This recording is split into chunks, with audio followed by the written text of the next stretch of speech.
अब अगला, अब खबरों की तरफ बढ़ा जाए। पहले निफ्टी 50 की वो कंपनी एलटीआई माइंट्री, कुछ हद तक चर्चा कर ली थी।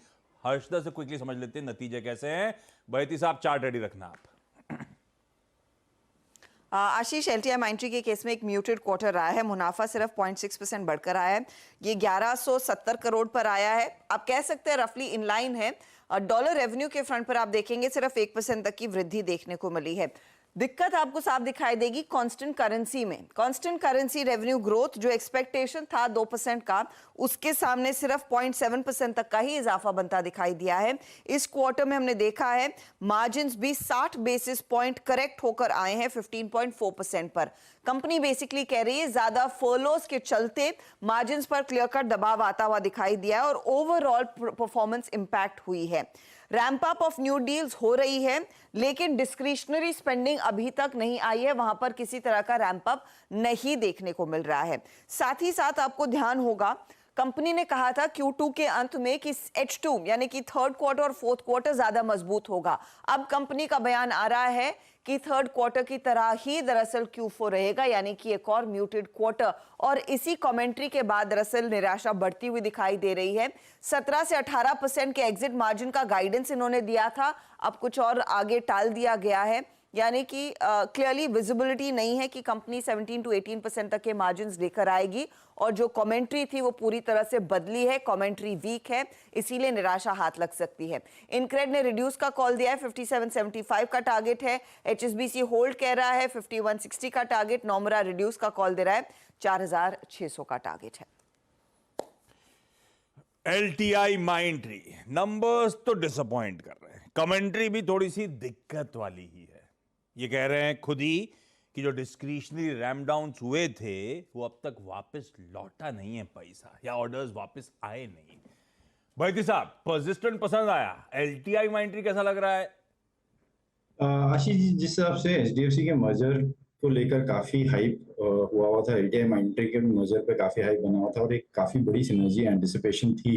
ऑलमोस्ट 1.5 साल हो गया और इस क्वार्टर के अगर नंबर्स में वो सिनर्जीज के किक इन नहीं हो रहे हैं तो हमें लग रहा है कि थोड़ा सा यहाँ पे आप प्रेशर देखने मिल सकता है। चार्टिकली जो स्टॉक है वो काफी अच्छा स्ट्रेंथ दिखा रहा है, बट आज 20 डेमा के नीचे स्लिप होता हुआ देखने को मिल सकता है। तो हमें लग रहा है कि जिनके पास लॉन्ग है एक बार इसमें से एग्जिट कर ले, क्योंकि इसमें थोड़ी गिरावट यहाँ से और आ सकती है और 5900 तक ये स्टॉक जाता हुआ देखने को मिल सकता है। शॉर्ट करने की सलाह नहीं है, सिर्फ लॉन्ग से एग्जिट करने की सलाह है, लॉन्ग्स पे प्रॉफिट बुक करने की सलाह है। ओके, ये हो गया एलटीआई माइंट्री। दूसरा important number ICICI prudential life insurance. Manas please chart ready रखना। हर्षदा, नंबर्स दिक्कत में? यहाँ पर भी एक बड़ा एक्सीडेंट हो सकता है आशीष, क्योंकि हर पैरामीटर पर दरअसल कंपनी ने निराश ही किया है। आप देखिएगा वैल्यू ऑफ न्यू बिजनेस का आंकड़ा जो करीब 29% गिरकर आया है। एनुअल प्रीमियम अर्न सिर्फ 5% बढ़ा है, ये उम्मीद से काफी कम है। और साथ ही साथ आप गौर करिएगा वीएनबी मार्जिन्स भी खासे करेक्ट हुए। यहाँ पर तो 1100 बेसिस पॉइंट का करेक्शन देखने को मिल रहा है। ये सबसे बड़ा पेन है कि 11% इनके वीएनबी मार्जिन्स करेक्ट होते हुए। अच्छा, मोस्ट लाइकली ये मार्जिन इरोजन, क्योंकि थर्ड क्वार्टर में यूलिप का शेयर डिस्क्लोज नहीं हुआ है और उसी के चलते शायद वो प्रेशर आता हुआ दिखाई दिया हो। लेकिन हर पैरामीटर पर दरअसल कंपनी ने बहुत ही निराशाजनक प्रदर्शन दिखाया है। इनफैक्ट न्यू प्रीमियम अर्न भी लो सिंगल डिजिट्स में है। मॉर्गन स्टैनली हाउएवर ओवरवेट का कॉल बरकरार रख रहा है, 660 का इनका टारगेट है, लेकिन नतीजे बहुत ही खराब है। खराब नतीजे, हर पैरामीटर पे एक तगड़ा मिस। मानस, आईसीआईसीआई प्रू दिक्कत में आएगा ये स्टॉक, क्या करना चाहिए? देखिए, पिछले करीब 2-3 मंथ में स्टॉक लगातार दिक्कत में बना रहा। अब स्टॉक 200 मूविंग एवरेज के नीचे ट्रेड कर रहा है। और ध्यान रखिए, अगर ये 505 और 500 रुपए की रेंज को ब्रेक कर देता है, उसके नीचे फिसलता है, तो बड़ी गिरावट देखने को मिल सकती है। क्योंकि 500 रुपए पे 20 माफ करिएगा 200 वीक मूविंग एवरेज है और 505 पे एक प्राइस सपोर्ट है। तो अगर इस रेंज को ब्रेक करेगा तो कम से कम 460 तक के भाव देखने को मिलेंगे। तो बिल्कुल कॉशियस रहिए, गिरावट पे खरीदारी ना करें। और अगर आपके पास लॉन्ग पोजीशन है तो 500 रुपए के नीचे स्टॉप लॉस जरूर लगाइए। ओके, दो और आईटी नंबर्स पे अब वापस चलते हैं। एक आया ओरेकल और दूसरा हैप्पीएस्ट माइंड्स। हर्षदा, कैसे? एक्चुअली हैप्पी तो आप चार्ट रेडी रखना दोनों के, सॉरी। हैप्पी आज आपको ओरेकल करेगा, हैप्पीएस्ट माइंड म्यूटेड है। तो Oracle financial services quarter on quarter हो या फिर ईयर ऑन ईयर, नंबर्स बहुत ही सॉलिड है। स्टॉक पहले अच्छा खासा भाग चुका है। आप देखिए नतीजे, रेवेन्यू में 26% का इजाफा क्यूओक्यू बेसिस पर, मुनाफा 78% बढ़कर आया है, मार्जिन्स में खासा इंप्रूवमेंट है, 38.6% से बढ़कर ये मार्जिन्स 47.6% पर आए हैं। बहुत ही सॉलिड परफॉर्मेंस कंपनी की तरफ से हुआ है पेश। अब आते हैं हैप्पीएस्ट माइंड पर, और फीकापन देखने को मिल रहा है। कांस्टेंट करेंसी में रेवेन्यू सिर्फ 0.8% बढ़कर आया है, एबिटा आया है 19.7% पर, थोड़ा सा ट्रिम हुआ है एबिटा मार्जिन, एबिटा और मार्जिन भी।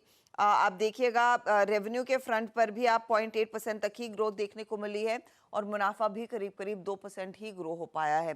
तो क्लियरली यहाँ पर बहुत ही ठंडा दरअसल क्वार्टर है। ठंडा क्वार्टर हैप्पीएस्ट का, ओरेकल करेगा हैप्पी, पर इसने वैसे ही बहुत तगड़े रिटर्न्स ऑलरेडी दे रखे हैं। ऐसे में सतपुत्र साहब, दोनों में से किसी में कोई ट्रेड है या जाने दें? आई थिंक आशीष जी, देखिए ओरेकल की अगर बात करें ओएफएसएस की, तो ऑलरेडी इसमें 800 से 1000 रुपए का मूव हो चुका है बिफोर द रिजल्ट। कहां तक जाएगा? मुझे लगता है ये गैप अप होगा 5150 5200 तक, और वहां पे मुझे लगता है थोड़ा फिजल आउट होगा, तो आपको एंट्री नहीं मिलेगी, तो इसको जाने देते हैं, क्योंकि ये कूल ऑफ होगा तो फिर सोचेंगे। हैप्पीएस्ट माइंड की जो बात है, मुझे लगता है ये निगेटिव थोड़ा फैक्टर्ड इन है, क्योंकि अगर आप इसका चार्ट देखते हो तो लगता है कि ऑलरेडी ये कंसोलिडेट हो रहा है, लिथार्जिक पड़ा है। 925 के आसपास का इसका कल का क्लोज है, तो प्रोबेबली ये 910 के आसपास का इसका जो लो है, जो रिसेंट हम लोग स्विंग ट्रेडिंग के हिसाब से देखते हैं, 910 का टेस्ट करके मुझे लगता है ये खुद को संभालने की कोशिश करेगा। इनफैक्ट थोड़ा सा कॉन्ट्रा उल्टा स्विंग आ सकता है, तो हैप्पीएस्ट माइंड पे नजर रखे। ओएफएसएस मुझे लगता है कि यहाँ पे फैक्टर्ड इन है, तो थोड़ा सा हम कह सकते हैं कि वेट एंड वॉच करें तो बेटर होगा ओएफएसएस में, ओरेकल में। ठीक बात। हर्षदा, बाकी के सारे स्टॉक्स से न्यूज़ एनएचपीसी रेडार पर रहेगा आशीष। ओएफओएस लॉन्च कर चुकी है सरकार, करीब करीब 2250 करोड़ की डील साइज है, जिसमें बेस साइज 1650 करोड़ है, बाकी 600 करोड़ ग्रीन शू ऑप्शन के जरिए आएंगे अगर डिमांड अच्छी हुई तो। जो प्राइस आई है करीब 66 रुपए प्रति शेयर पर है।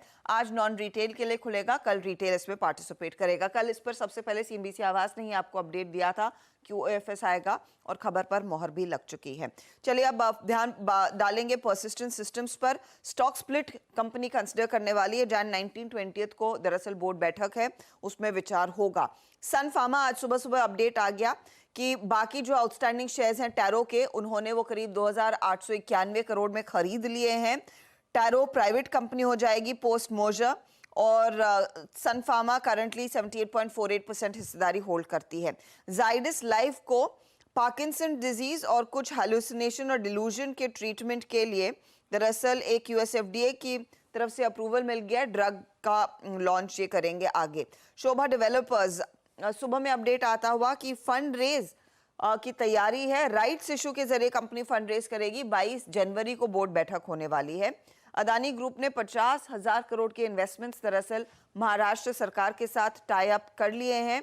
उसमें 1 gigawatt hyper scale data infrastructure data centre भी तैयार करेंगे।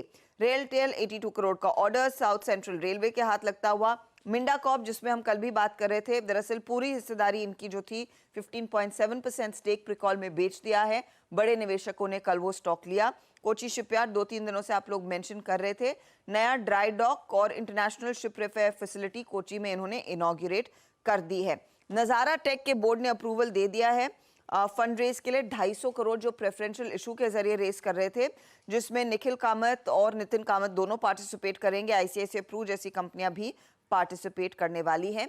इंडिया बुल हाउसिंग भी रेडार पर है। 5000 करोड़ का इक्विटी शेयर इशुएंस के जरिए कंपनी रेस करेगी फंड्स। रखिए ये तमाम स्टॉक्स अपने रेडार पे। बता दें कि मनी कंट्रोल पर दिए गए विचार एक्सपर्ट्स के अपने निजी विचार होते हैं। वेबसाइट या मैनेजमेंट इसके लिए उत्तरदायी नहीं है। यूजर्स को मनी कंट्रोल की सलाह है कि कोई भी निवेश निर्णय लेने से पहले सर्टिफाइड एक्सपर्ट की सलाह लें।